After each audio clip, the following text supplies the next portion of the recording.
बुरा ना माने तो एक बात शेयर करूं। आपको पता है मुझे क्या फील होता है? मुझे लगता है कि मैं एक सैटेलाइट की तरह हूं, जो रॉकेट के फोर्स से स्पेस में अपना ऑर्बिट तो पा लिया, लेकिन रॉकेट की अहमियत को भूल गया, उसे कहीं पीछे छोड़ आया, बस अपनी ही ऑर्बिट में गोल गोल अकेला घूमता रहता है। दुनिया के काम तो आ रहा हूं, पर एक धुरी में फंस गया हूं। सैटेलाइट तो फिर भी एक मशीन है, उसे फर्क नहीं पड़ता, लेकिन एक ह्यूमन प्यार, रिश्ते, दोस्ती के फोर्स के बिना ना दूरी पे घूमता हुआ डायरेक्शन लेस है। हम बहुत बाद में रियलाइज करते हैं कि हम देश के काम तो आ रहे हैं, पर हम पर गर्व करने वाला कोई नहीं है। लोग तारीफ करते हैं, तालियां पीटते हैं, गालियां देते हैं, पर अंदर से एकदम खाली, जीरो। कोई साथ में हंसने रोने वाला कोई नहीं होता। Kusum was my rocket, I lost her to achieve my heights. मुझे उसका हाथ पकड़े रहना चाहिए था, सच में छोड़ दिया, मैंने ही छोड़ा था।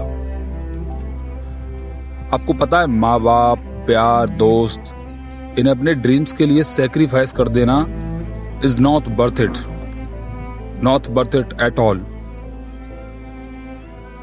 आपको पता है, पता ही होगा आपको, ह्यूमन बॉडी को बैलेंस में रखने के लिए कान में फ्लूइड होता है ना, वो फ्लूइड था मेरी कुसुम।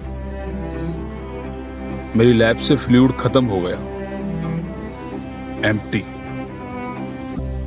हाँ, मुझे खुशी है कि हम देश के काम आ पा रहे हैं, देश के लिए बहुत कुछ कर रहे हैं, पर लाइफ का फुलफिलमेंट तो बैलेंस है। यूपीएससी कर रहे थे तो बहुत कंफ्यूज थे हम कि प्लान बी होना चाहिए या नहीं होना चाहिए। प्लान बी का असली मकसद तो बैलेंस बनाना है ना, राइट? हम कितना सेल्फिश थे, हम सिर्फ अपने बारे में सोचते थे। दूसरों के फियर्स, दूसरों की अनसर्टेनिटीज, दूसरों की ईगोज हमने कभी मायने नहीं रखे, बस एक दिशा में चलते चले गए। वही हमारी दुनिया थी। और मेरा गुरूर देखो, मैंने कुसुम को आज तक सॉरी नहीं बोला। काश मुझे एक मौका मिलता, कोई बताने वाला होता मुझे, कोई गाइड करने वाला होता, but I lost my chance. I can't amend my mistakes. I am sorry. I will take your leave. Thank you for your time, sir. Bye.